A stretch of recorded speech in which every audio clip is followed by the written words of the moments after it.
Hello friends, welcome to my YouTube channel Harsha classes में आप लोगों का बहुत बहुत स्वागत है। और फ्रेंड्स, आज मैंने प्रारंभिक शिक्षा के नवीन प्रयास सेकंड सेमेस्टर का आपका सब्जेक्ट है, बहुत ही इंपॉर्टेंट है और ये 50 नंबर का है। इसमें मैंने एक 100+ क्वेश्चन सम्मिलित किया है जो कि आपकी परीक्षा के लिए बहुत ही महत्वपूर्ण होने वाले हैं। तो चलिए फ्रेंड्स, वीडियो को स्टार्ट करते हैं। क्वेश्चन नंबर फर्स्ट है कि राष्ट्रीय पाठ्यचर्या की रूपरेखा 2005 नामक दस्तावेज तैयार करने के लिए जो संचालन समिति गठित की गई थी उसके अध्यक्ष कौन थे? तो उसके अध्यक्ष हैं प्रोफेसर यशपाल जी। बिल्कुल याद कर लीजिएगा, सारे प्रश्न बहुत ही इंपॉर्टेंट हैं। ऑपरेशन ब्लैक बोर्ड योजना कब लागू की गई थी? तो सन 1987-88 में लागू की गई थी। नेक्स्ट प्रश्न है, ऑपरेशन ब्लैक बोर्ड योजना का उद्देश्य क्या था? तो ऑपरेशन ब्लैक बोर्ड योजना का उद्देश्य प्राथमिक विद्यालयों में पाठ सामग्री तथा शिक्षण उपकरण जैसी न्यूनतम आवश्यक सुविधाओं को व्यवस्था को सुनिश्चित करना है। नेक्स्ट है, सेवारत अध्यापकों का विस्तृत अभिविन्यास कार्यक्रम पी मोस्ट का उद्देश्य क्या था? तो राष्ट्रीय शिक्षा नीति 1986 की मूल संस्तुतियों से अवगत कराना इस कार्यक्रम का उद्देश्य था। नेक्स्ट है, सॉफ्ट यानी SOPT कार्यक्रम का पूरा नाम क्या है? तो सॉफ्ट कार्यक्रम का पूरा नाम प्राथमिक अध्यापकों का विशेष अनुस्थापन कार्यक्रम है। नेक्स्ट है, सॉफ्ट किस स्तर के अध्यापकों हेतु संचालित की गई है? तो प्राथमिक विद्यालयों के अध्यापकों हेतु। नेक्स्ट है, बेसिक शिक्षा परियोजना कब से प्रभावी है? तो 5 अक्टूबर 1993 से प्रभावी है। नेक्स्ट है, बेसिक शिक्षा परियोजना के कितने अंग हैं? तो कुल 3 अंग है। संस्थागत क्षमता में वृद्धि, दूसरा है गुणवत्ता में सुधार तथा पूर्णता, तीसरा है बेसिक शिक्षा तक पहुंच सुनिश्चित करना। तो ये 3 अंग हैं। नेक्स्ट प्रश्न है, नई शिक्षक प्रशिक्षण संस्थाओं को विकसित करने का दायित्व किसे सौंपा गया है? तो जिला शिक्षा एवं प्रशिक्षण संस्थाओं यानी डाइट पर, आप सीधा डाइट पर भी लिख सकते हैं। नेक्स्ट है, DPEP का पूरा नाम क्या है? तो जिला प्राथमिक शिक्षा कार्यक्रम। नेक्स्ट है, जिला प्राथमिक शिक्षा कार्यक्रम कब से प्रारंभ हुआ? तो सन 1994 में। नेक्स्ट है, वर्ष 1997 में DPEP द्वितीय के अंतर्गत उत्तर प्रदेश के कितने जिले चुने गए? तो कुल 22 जिले चुने गए। नेक्स्ट है, स्कूल रेडीनेस कार्यक्रम का क्या अर्थ है? तो इसे विद्यालय शिक्षा की तैयारी कहते हैं और इसका दूसरा नाम है विद्यालयोन्मुख कार्यक्रम है। नेक्स्ट है, विद्यालयोन्मुखी कार्यक्रम से आप क्या समझते हैं? तो विद्यालयोन्मुखी कार्यक्रम का अर्थ है विद्यालय की ओर उन्मुख करने वाला कार्यक्रम, अर्थात वह कार्यक्रम जिसके द्वारा बच्चे विद्यालय के प्रति आकर्षित हों। इस कार्यक्रम के अंतर्गत कक्षा 1 से प्रारंभिक 6 सप्ताह में 2 माह की अवधि तक उन बच्चों को पूर्व प्राथमिक शिक्षा के अनुभव दिए जाते हैं और उन्हें विद्यालय के लिए तैयार किया जाता है। इसलिए इस कार्यक्रम को स्कूल रेडीनेस कार्यक्रम कहते हैं। तो विद्यालयोन्मुखी भी कहते हैं और स्कूल रेडीनेस कार्यक्रम भी कहते हैं। तो दोनों चीज़ आप याद कर लीजिएगा। नेक्स्ट प्रश्न है कि संपूर्ण साक्षरता अभियान के अंतर्गत सर्वप्रथम साक्षर होने वाला राज्य कौन सा है? तो केरल है। नेक्स्ट है, संपूर्ण साक्षरता अभियान के संचालन के लिए कौन कौन से अभिकरण उत्तरदायी हैं? तो जिला शिक्षा समितियां, स्वैच्छिक संगठन तथा अन्य अभिकरण जैसे विश्वविद्यालय अनुदान आयोग, श्रमिक विद्यापीठ एवं नेहरू युवा केंद्र आदि भी महत्वपूर्ण भूमिका निभाते हैं। नेक्स्ट प्रश्न है कि सर्व शिक्षा अभियान प्रदेश के सभी जनपदों में कब से संचालित किया जा रहा है? तो वर्ष 2002 से। नेक्स्ट है, सर्व शिक्षा अभियान को वित्तीय सहायता कहाँ से प्राप्त होती है और उनकी सहभागिता का प्रतिशत क्या है? तो इस अभियान को केंद्र सरकार और उत्तर प्रदेश सरकार संयुक्त रूप से चलाती है। भारत सरकार 65% और राज्य सरकार 35% सहभागिता देती है। नेक्स्ट है NPEGEL यानी national programme of education for girls at elementary level क्या है? तो इस कार्यक्रम के अंतर्गत बालिका शिक्षा व्यवस्था को अधिक सुदृढ़ करने का प्रयास किया जाता है। उनकी उपस्थिति, ठहराव व प्राथमिक शिक्षा की पूर्णता सुनिश्चित कराई जाती है। नेक्स्ट है NPEGEL का क्षेत्र बताइए। तो महिला साक्षरता के शैक्षिक दृष्टि से पिछड़े विकास खंड, 10% से कम साक्षरता वाले विकास खंड तथा चयनित शहरी मलिन बस्तियां। नेक्स्ट है स्कूल चलो अभियान किन स्तरों पर आयोजित किया गया? तो जनपद स्तर पर, ब्लॉक स्तर पर और ग्राम स्तर पर, 3 स्तर पर जो है आयोजित किया गया। नेक्स्ट है स्कूल चलो अभियान कब चलाया गया? तो ये 1 जुलाई से 31 जुलाई तक चलाया जाता है। नेक्स्ट है कस्तूरबा गांधी बालिका विश्वविद्यालय योजना के क्या उद्देश्य हैं? तो बालक बालिकाओं के प्रति समदृष्टि विकसित करना, बालिकाओं के नामांकन व ठहराव को सुनिश्चित करना तथा बालिकाओं को गुणवत्ता शिक्षा की उपलब्धता हेतु प्रयास करना। नेक्स्ट है कस्तूरबा गांधी बालिका विश्वविद्यालय योजना कब से प्रारंभ की गई है? तो सन 2004-05 से।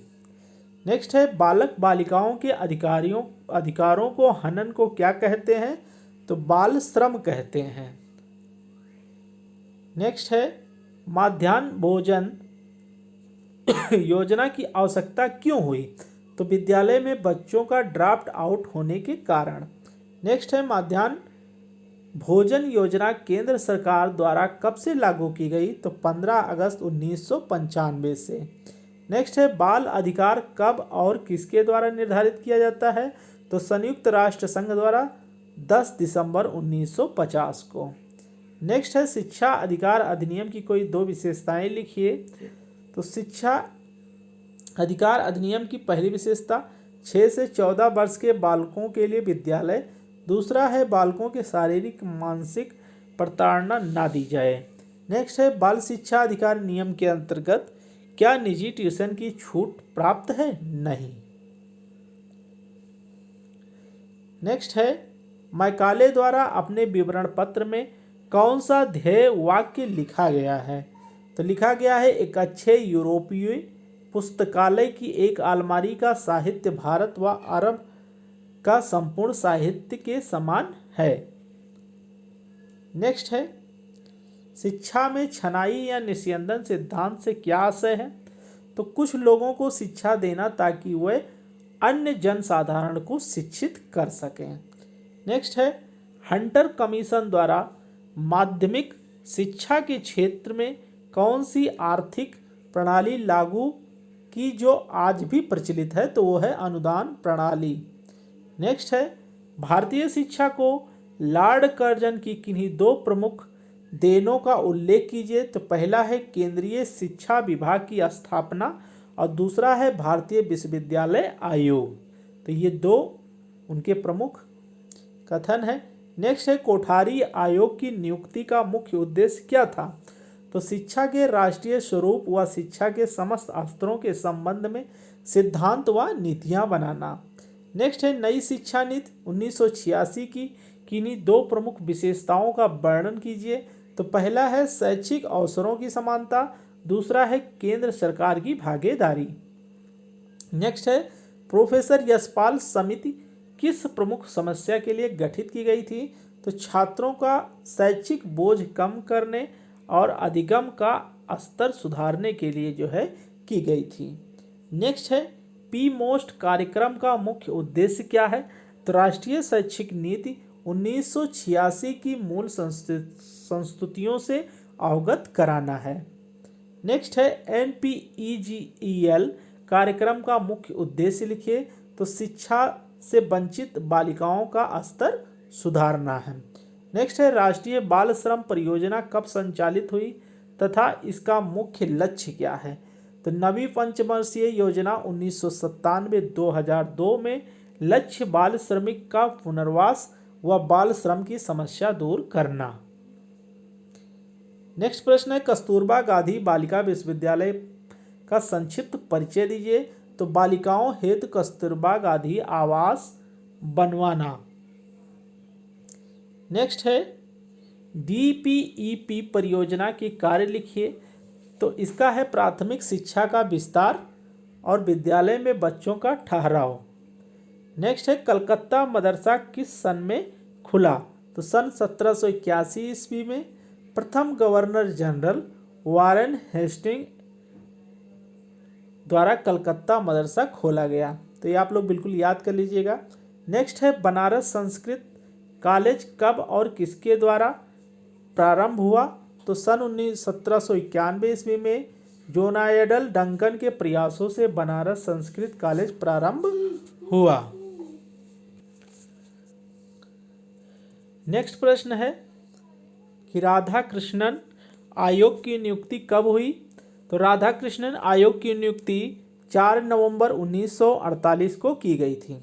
नेक्स्ट है भारतीय शिक्षा आयोग 1882 को अन्य किस नाम से जाना जाता है? तो हंटर कमीशन के नाम से जाना जाता है, बिल्कुल याद कर लीजिएगा।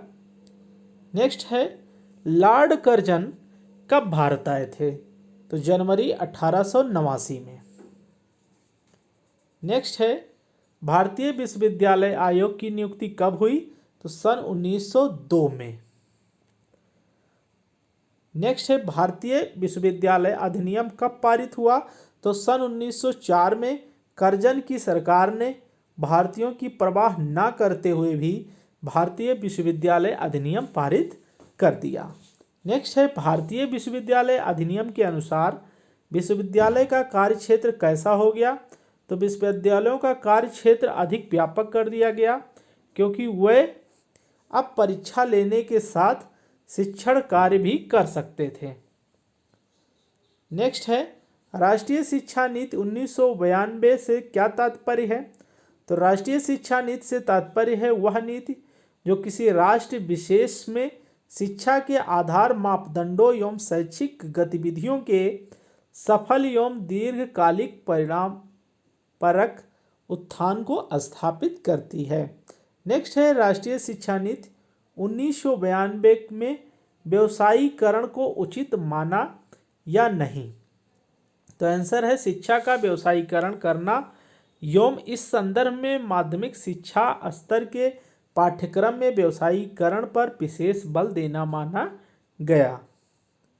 नेक्स्ट है वैज्ञानिक तथा प्राविधिक परिवर्तन के विषय में राष्ट्रीय शिक्षा नीति 1992 ने कहा।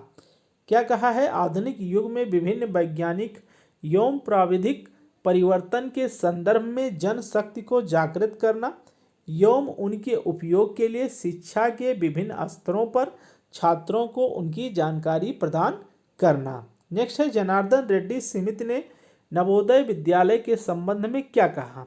तो नवोदय विद्यालय योजना जारी रखी जाए एवं प्रत्येक जनपद में एक नवोदय विद्यालय की स्थापना की जाए। नेक्स्ट है विद्यालयों की गुणवत्ता के संबंध में जनार्दन रेड्डी समिति ने क्या कहा? तो समस्त विश्वविद्यालयों की गुणवत्ता को प्रत्येक स्तर पर सुधारना चाहिए एवं विद्यालय स्तरों पर फैली विषमताओं को भी दूर करने की आवश्यकता है। नेक्स्ट है आंगनबाड़ी कार्यक्रम के विषय में जनार्दन रेड्डी समिति ने क्या कहा? तो इसका आंसर है आंगनबाड़ी कार्यक्रम को और अधिक मजबूत बनाया जाए, बच्चों की देखभाल एवं परिवार कल्याण, पोषण व स्वास्थ्य को बेहतर बनाने के उपाय खोजे जाएं। नेक्स्ट है नवसाक्षरों के विषय में रेड्डी समितियों ने क्या कहा? तो नवसाक्षरों के लिए सतत शिक्षा कार्यक्रम चलाए जाने की आवश्यकता है, साक्षरता अभियान को और अधिक गतिशील बनाए जाने की आवश्यकता है। नेक्स्ट है प्रोफेसर यशपाल समिति की समस्या के लिए गठित की हुई। तो जीवन प्रयत्न स्वाध्याय तथा कौशल विकसित करने की क्षमता निर्माण समित अधिगम की गुणवत्ता में सुधार करते हुए सभी स्तरों के स्कूली छात्र विशेषकर छोटे बच्चों पर पढ़ाई के बोझ को कम करने के उपायों में सलाह देना जो है प्रोफेसर यशपाल की समस्या जो है समिति जो है ये समस्या को गठित हुई थी। नेक्स्ट है हमारी शिक्षा व्यवस्था की बड़ी त्रुटि क्या है। तो हमारी शिक्षा में व्यवस्था की एक बड़ी त्रुटि यह है कि अधिक पढ़ाई कराई जाती है परंतु बच्चे बहुत कम सीखते या समझते हैं। नेक्स्ट है जिस बोझ को हम अध्ययन करना चाहते हैं वह क्या है। तो हम जिस बोझ का अध्ययन करना चाहते हैं वह न केवल भौतिक बोझ है बल्कि सीखने का बोझ भी है जो भी स्थानों पर विभिन्न प्रकार के विद्यालयों में पढ़ने वाले सभी बच्चों पर है। नेक्स्ट है बचपन में ही बच्चों के लिए व्यवस्था क्या है। तो बचपन के शुरू दिनों से ही बच्चे विशेषकर मध्यम वर्गों के बच्चे गृह कार्य ट्यूशन तथा विभिन्न प्रकार की कोचिंग कक्षाओं में भाग लेने के लिए विवश हो जाते हैं। अवकाश तो उनके लिए दुर्लभ वस्तु हो गया है। नेक्स्ट है बच्चों की पढ़ाई का लक्ष्य क्या हो गया है। तो पाठ्यक्रम को पूरा करना ही अपने आप में लक्ष्य बन गया प्रतीत होता है। इसका शिक्षा के दार्शनिक व सामाजिक लक्ष्यों से कोई सरोकार नहीं है। नेक्स्ट है स्कूली शिक्षा इस समय लाभप्रद है या नहीं। तो स्कूल जाने वाले अधिकतर बच्चों के लिए स्कूली शिक्षा नीरस, बोझिल, अरुचिकर तथा कटु अनुभव प्रदान करने वाली प्रतीत होती है। नेक्स्ट है हमारी परीक्षा प्रणाली का उद्देश्य क्या है। तो स्कूलों में परीक्षा उत्तीर्ण करने पर अधिक महत्व दिया गया है। हमारी परीक्षा प्रणाली केवल रटने की क्षमता की जांच कर पाती है। परीक्षा के द्वारा भय उत्पन्न होता है। नेक्स्ट है पीमोस्ट कार्यक्रम को ऑपरेशन ब्लैक बोर्ड में परिवर्तित करने का निर्णय कब लिया गया। तो ऑपरेशन ब्लैक बोर्ड योजना के अंतर्गत विद्यालयों को न्यूनतम शिक्षण सामग्री उपलब्ध करा देने के उपरांत वर्ष 1990 के विस्तृत अभिन्यास कार्यक्रम पी मोस्ट सामान्य को P most operation black board में परिवर्तित कर देने का निर्णय लिया गया। नेक्स्ट है प्राथमिक शिक्षकों का विशेष अनुस्थापन कार्यक्रम SOPT किस वर्ष प्रारंभ किया गया। तो भारत सरकार के मानव संसाधन विकास मंत्रालय के अंतर्गत प्राथमिक विद्यालय के अध्यापकों के विशेष अनुस्थापन हेतु चलाई जा रही आयोजित योजना को सॉफ्ट के नाम से जाना जाता है। इस कार्यक्रम का आरंभ वर्ष 1993-94 से किया गया है। नेक्स्ट प्रश्न है SOPT कार्यक्रम में प्रति वर्ष कितने प्राथमिक अध्यापकों को प्रशिक्षित करने का लक्ष्य लिया गया है। तो प्रति वर्ष 4.5 लाख प्राथमिक अध्यापकों को प्रशिक्षित करने का लक्ष्य प्रति वर्ष था एवं 1993-94 से यह कार्यक्रम प्रारंभ किया गया।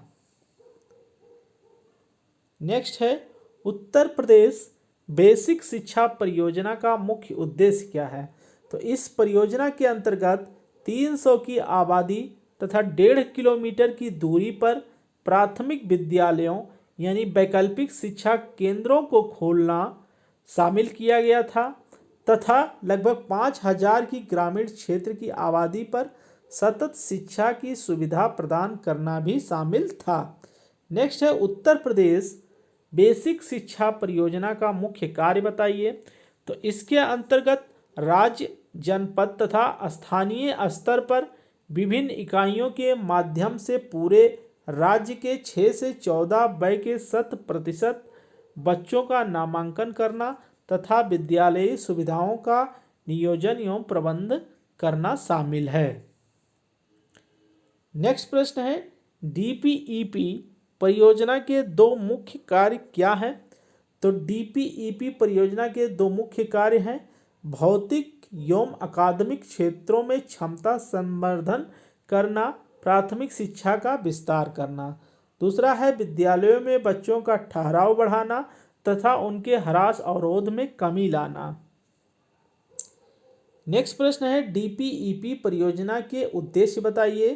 तो 6 से 11 वर्ग के सभी बच्चों का 100% विद्यालयी सुविधा उपलब्ध करना, सामान्य वर्ग की तुलना में बालिकाओं तथा अवंचित वर्ग के बच्चों का विद्यालयों में नामांकन, धारण तथा संप्राप्ति को 5% तक कम करना।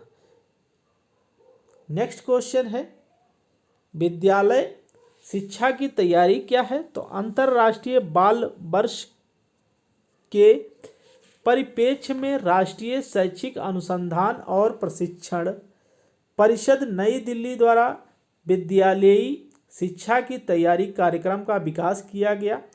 इस कार्यक्रम का मुख्य उद्देश्य 6 वर्ष की आयु में बच्चों को स्कूली शिक्षा के लिए तैयार करना। इसके लिए प्राथमिक विद्यालयों में प्रथम 6 सप्ताह से 8 सप्ताह तक का समय निर्धारित किया गया है। नेक्स्ट प्रश्न है संपूर्णता साक्षरता अभियान का प्रेरक वाक्य क्या है। तो एक पढ़ाए एक। नेक्स्ट है श्री रामपुर त्रिमूर्ति से क्या तात्पर्य है। तो श्री रामपुर नामक स्थान के 3 missionary William Carey, William ward तथा जोशुआ मार्शमैन श्री राम त्रिमूर्ति के नाम से प्रसिद्ध थे। नेक्स्ट है ऑपरेशन ब्लैक बोर्ड योजना का क्रियान्वयन का मूल्यांकन कब किया गया। तो वर्ष 1992 में। नेक्स्ट है ऑपरेशन ब्लैक बोर्ड योजना का उद्देश्य क्या था। तो इस योजना का उद्देश्य प्राथमिक विद्यालयों में कमरों, पाठ्य सामग्री तथा शिक्षक उपकरण जैसी सुविधाएं उपलब्ध कराना था। नेक्स्ट है पी मोस्ट कार्यक्रम की क्या व्यवस्था की गई। तो पी मोस्ट कार्यक्रम में विद्यालयों के अध्यापकों के विस्तृत एवं सघन प्रशिक्षण की व्यवस्था की गई। नेक्स्ट है उत्तर प्रदेश के सभी के लिए शिक्षा परियोजना का मूल्य कार्य क्या है। तो उक्त परियोजनाओं के मूलतः 2 कार्य हैं, प्रबंधीय व्यवस्था तथा अकादमिक व्यवस्था। नेक्स्ट क्वेश्चन है जिला प्राथमिक शिक्षा कार्यक्रम डीपीईपी किस बैंक की वित्तीय सहायता से संचालित किया गया। तो विश्व बैंक से। नेक्स्ट है राष्ट्रीय बाल श्रम परियोजना का उद्देश्य क्या है। तो इस परियोजना का मुख्य उद्देश्य बाल श्रमिक का पुनर्वास तथा बाल श्रम समस्या का पूर्ण रूप से उन्मूलन करना। नेक्स्ट है स्वतंत्रता के समय भारत में साक्षरता कितने प्रतिशत थी। तो स्वतंत्रता के समय भारत की साक्षरता 14% थी, जो अब बढ़कर 74% हो गई है। नेक्स्ट है लॉर्ड मैकाले ने अपने विवरण पत्र में भारत में शिक्षा का क्या उद्देश्य बताया। तो लॉर्ड मैकाले ने अपने विवरण में भारत शिक्षा का उद्देश्य बताया अंग्रेजी शिक्षा के माध्यम से यूरोपीय आवश्यक सुविधाओं को सुलभ करना। नेक्स्ट है पोषाहार वितरण योजना में कितने कैलोरी ऊर्जा बालकों को देने की व्यवस्था है। तो उत्तर है मिड डे मील कार्यक्रम को एक केंद्रीय परिवर्तित योजना के रूप में 15 अगस्त 1995 को पूरे देश में लागू किया गया था। 450 कैलोरी देने की व्यवस्था है। इस योजना के तहत न्यूनतम 200 दिनों हेतु निम्न प्राथमिक स्तर के लिए प्रतिदिन 300 कैलोरी ऊर्जा एवं 8 से 12 ग्राम प्रोटीन तथा उच्च प्राथमिक शिक्षा स्तर के लिए 100 कैलोरी ऊर्जा 20 ग्राम प्रोटीन देने की प्रावधान है। नेक्स्ट है एनसीएफ 2005 का अस्तित्व किस रिपोर्ट के आधार पर आया।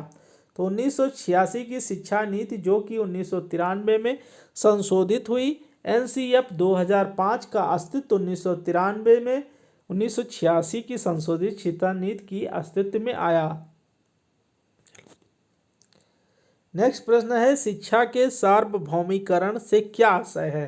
तो शिक्षा का सार्वजनिकरण या लोकव्यापीकरण या सार्वभौमिकरण का शाब्दिक अर्थ है शिक्षा का किसी निश्चित स्तर तक सभी लोगों के लिए अनिवार्य एवं निःशुल्क रूप से उपलब्ध होना।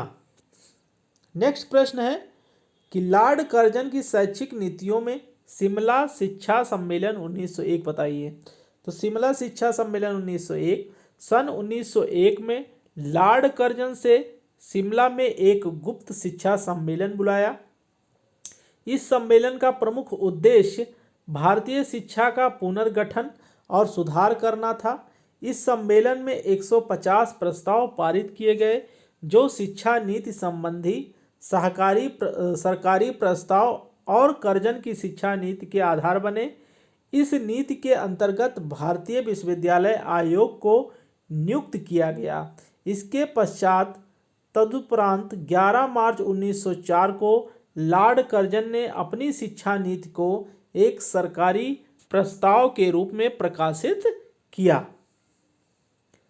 नेक्स्ट है राष्ट्रीय शिक्षा नीति 1992 में राष्ट्रीय शिक्षा व्यवस्था के विषय में क्या कहा गया? तो संपूर्ण भारत में शैक्षिक संरचना एक समान होनी चाहिए। यह शैक्षिक संरचना 10+2+3 के आधार पर होनी चाहिए और इसी सभी राज्य में अपने अपने यहाँ लागू कर दें। शिक्षा की राष्ट्रीय प्रणाली राष्ट्रीय पाठ्यक्रम संरचना पर आधारित होनी चाहिए।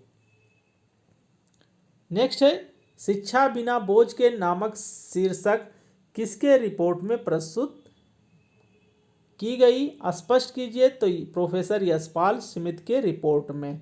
नेक्स्ट है NCFTE 2009 क्या है? तो शिक्षक शिक्षा हेतु राष्ट्रीय पाठ्यचर्या का रूपरेखा 2009 शिक्षक शिक्षा हेतु एक नवीन दस्तावेज है। इसका मुख्य उद्देश्य योग्य, पेशेवर और मानवीय मूल्यों से युक्त शिक्षकों को तैयार करना है। नेक्स्ट है ऑपरेशन ब्लैक बोर्ड योजना के अंतर्गत प्रत्येक विद्यालयों को दी जाने वाली किन्हीं 4 वस्तुओं का नाम लिखिए।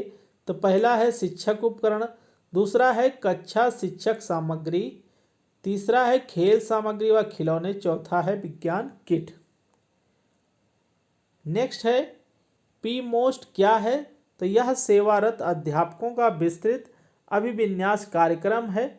इसका उद्देश्य राष्ट्रीय शिक्षा नीति 1986 की मूल संस्तुतियों से अवगत कराना है।